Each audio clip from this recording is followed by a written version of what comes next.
and McCusker usually talks about his ass. I do. Yeah, but McCusker has a sweet, tight ass. There's no way that's his story. No, It's not. He's got an oil slick. Yeah. Those are his words, but I've never heard him say. I'm more straightforward about my ass, though. I'm more Hemingway on my ass. This is pretty wordy. Yeah. This can't be me. I'm the only man that wears presentable pants on this fucking stage. There's no way. I'm the only man that wears pants that can't be referred to as dungarees on this stage right now. That's to compensate for a messy ass. Oh, you think I'm overdoing it? Fill her up. You're listening to the Gas Digital Network.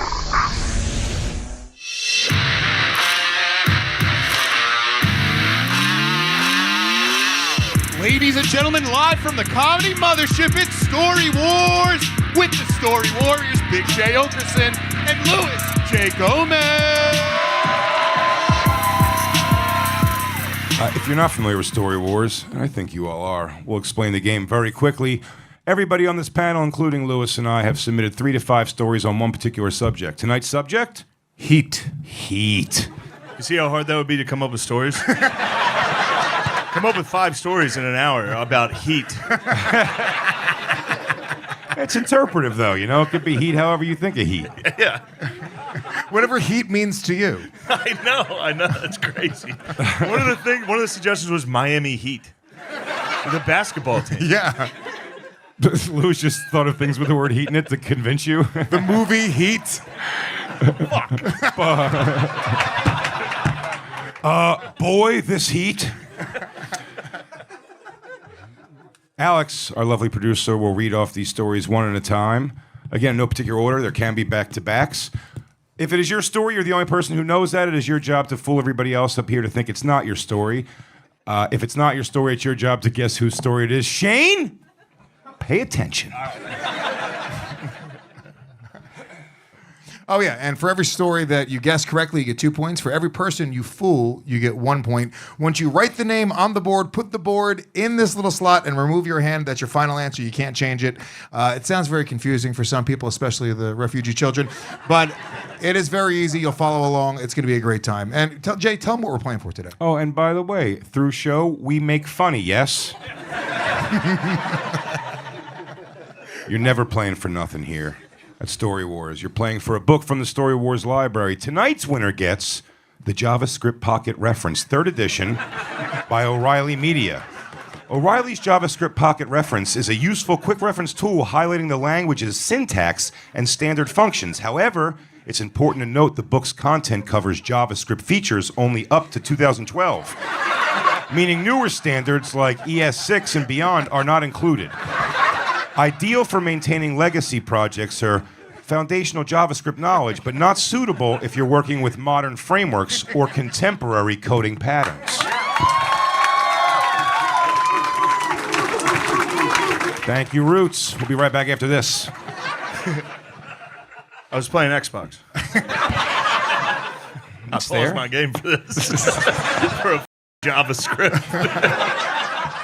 Shane, by 2 stories in, you're going to want this book. You don't even know why you're going to want this book. For but real, you're I gonna love want this book. fucking game. I genuinely enjoy this. Well, I guess if we're all ready, Yeah. it's time for war. Alex, story number 1. When I was younger and it would get very hot outside, my ass would sweat so bad that it would rehydrate my crusted, poorly wiped asshole. And any chair I sat in would immediately reek like shit. My friends nicknamed it the Vile Horrendous.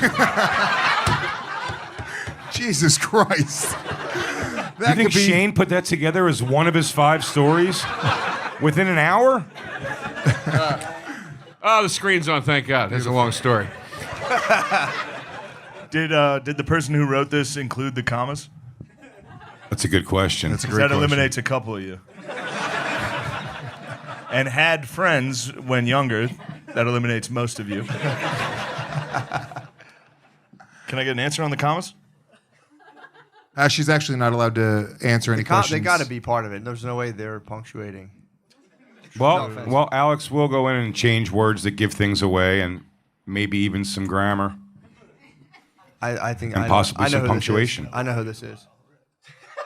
I mean, I think that this is Big J or DeRosa. Big J. You think you've never heard that I would No, not I'm use sorry. the word I vile meant- horrendous? I meant Shane or DeRosa. Big J's asshole, and from my personal experience, is extremely clean.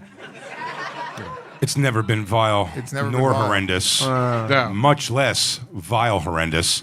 He's got a I would say squeaky this clean is- asshole, and he has a lot of pride in having a squeaky clean asshole. Joe loves a good gross shit joke for sure, and so I can see Joe telling the story. And also, I think the sleeper might be McCusker on this one. I gotta say, McCusker usually talks about his ass. I do. Yeah, but McCusker has a sweet, tight ass. There's no way that's his story. No, It's not. He's got an Yeah. oil slick. Yeah. Those are his words, but I've never heard him say. I'm more straightforward about my ass, though. I'm more Hemingway on my ass. This is pretty wordy. Yeah. This can't be me. I'm the only man that wears presentable pants on this fucking stage. There's no way. I'm the only man that wears pants that can't be referred to as dungarees on this stage right now. That's to compensate for a messy ass. Oh, you think I'm overdoing it? I think you wear lighter pants now because your ass would sweat in those dungarees and rehydrate your crusty, poorly wiped asshole. Somebody's nickname was the Vile Horrendous. And we've never heard of it. I've never heard of this. No. Well, I think the friends nicknamed the ass smell the Vile Horrendous. Is that what it is? That's how I understood it. Yeah, that's how I understood it as well. I will say that I didn't wipe my ass great when I was younger. I was kind of It a is dirt. kind of gothic term. It is Gothic terms. I agree. That's what I was named. The What vile. are you? Yeah? I think it was. You weren't a goth though. No. You morphed into. Jay's the only person who was not a goth when he was stage younger. It became one. Midlife goth. It's crazy. I just saw The Cure for the first time last year. It's true. It's so funny. I hated it. Sweetie Daddy left and became a goth.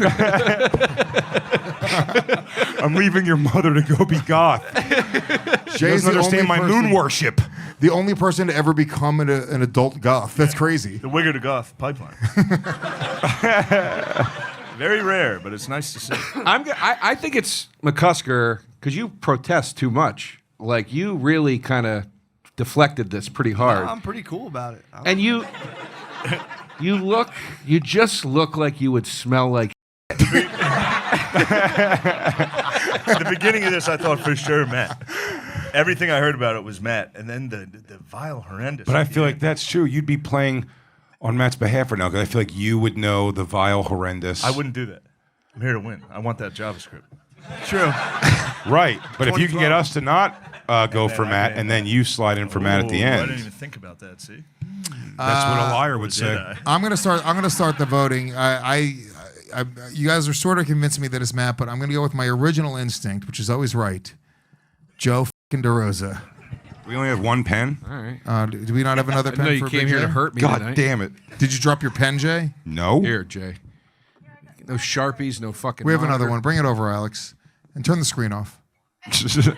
Hey, on your way over here, turn the fucking screen off. Let's get these lights way dim. Joe DeRosa is my final answer. Yeah. I'm with you on this one. I'm going Joey Rose's Sandwich Shop, now with hot sandwiches. That's not true. We don't have hot sandwiches. For a limited time only. Hot sandwiches. I'm sticking with what I said. I think it's McCusker. He looks like a devious little. This could be McCusker. I'm going Big J. First instinct. Ooh. That was Ooh, we're back at the fucking Second choice. the basketball game all over again right now. I was hoping you'd bring that up. Can I have a Bud Light? Yeah. No. Shane, I understand you are the constable of Bud Light. Am I allowed to? Alex, all of our answers are in. Story number 1 belongs to Joe DeRosa. You disgusting piece of shit. I am the Vile Horrendous. You are the I am the Vile Horrendous. I sent my stories to Alex while I was sitting in a food court today eating bourbon chicken. And as I typed that out, I was laughing so fucking hard. I looked like a lunatic. Yeah, that's true. I used to not wipe my ass properly my freshman year in college. And What? I, until this moment, pictured the story was a 10-year-old. oh no. And I thought a 10-year-old, like, you were embarrassed because at that point you should be wiping your ass correctly. She took out the freshman year in college part, I think, to protect me, but I threw it right back in there. Yeah, and then and my friend Dan would walk to the chair after I sat in it and smell it. Go like that. He would go like this. He would go, "Oh God," like that, because it was so bad. And then he would call it the Vile Horrendous. Wow. And did he ever try to kiss you? He was like, "That's an old joke we play. I sniff his underwear." Yeah. I sniff his fart Just chairs. a prank. But I fixed it. It doesn't happen anymore. Good. I hope. You were 19 when it happened. 17. I went to college young. 17. Okay. Wow. He would sniff your seat? Just to prove that I was not, because eventually I wasn't allowed to sit in any chairs in their dorm room. And I would have to sit on the floor, and then I'd get mad at him, like, "You're a dick." And he would be like, "Okay, sit in the chair." Oh. And then I'd get up, and it would be the Vile Horrendous. You had like, "That's chronic ass. So here's the best part. That's crazy at that age. Here's the best part. I got it under control, and I fixed it. But what's under control? Just wipe till there's no more brown. I don't know. I had a hairy ass. I don't know. The thing is, like, I have to get a handle on this. Just stopping early. Stop wiping. Did you ever not wipe hard enough and you think you're done, but then you go in for a deep scoop and you're like, "Oh, I'm not done at all." Yeah, you check Me? your oil. Yes. No. There's I'm been, up there. There's been times where I've been wiping my ass and I eventually just give up. I'm like, you know what? I'm just dealing with I'm right saying. now. Yeah, you can I don't have always the time shower. for You this. can Not always every shower. single time. I've missed things because there's still a dot of brown Nah. when I am 3 knuckles deep up my own asshole. I still won't accept it. I want to be clean. got the gloves. Yeah, I need to be. Yeah, keep the palms warm so that when I hit my nuts. If you go gloves- really deep, you get the nuts. These gloves used to have fingers. They disintegrated. They're all lost. Joe, They're all up there. I think I speak for everyone when I say that this story makes me very sad inside. It just kind of bums me out that happened in the world. How do you Also, think it makes That means you didn't wipe your ass at all through high school. But no, here's the best. Hold on, can I say something? Yeah, yeah. I got a feeling this also has nothing to do with heat, and it was a year-round issue. And you shoehorned it into the heat show. Shane, you're absolutely right. Yeah. Yeah, dude, heat is up for interpretation. Interpretation. It was a hard topic to come up with stories for. By the I had way, to shoehorn. By the way, look at the shoehorn in hindsight. When I was younger, it would get very hot outside. Oh, everybody, yes. When I was younger, there You was could this add thing that called line- summers. You could add that line to the beginning of any story and make it a heat story. It would get very hot outside. My father would beat the shit out of me. He also did it in the winter, but also in the heat. Here's the end of the story. So I did get it under control, and it stopped happening. But it really hurt me when this would happen. Like, it hurt me. It killed me that this happened. I was very embarrassed and disgusted with myself. But I got it under control. 2 years later in school, a buddy of mine, I won't say his name, he had the Vile Horrendous. And my friends noticed it, and I immediately turned on him and nicknamed him Poop Seat and just put all my pain onto him. And he hated me for it. Smile. He hated me. Yeah. The Vile Horrendous is going to become a thing.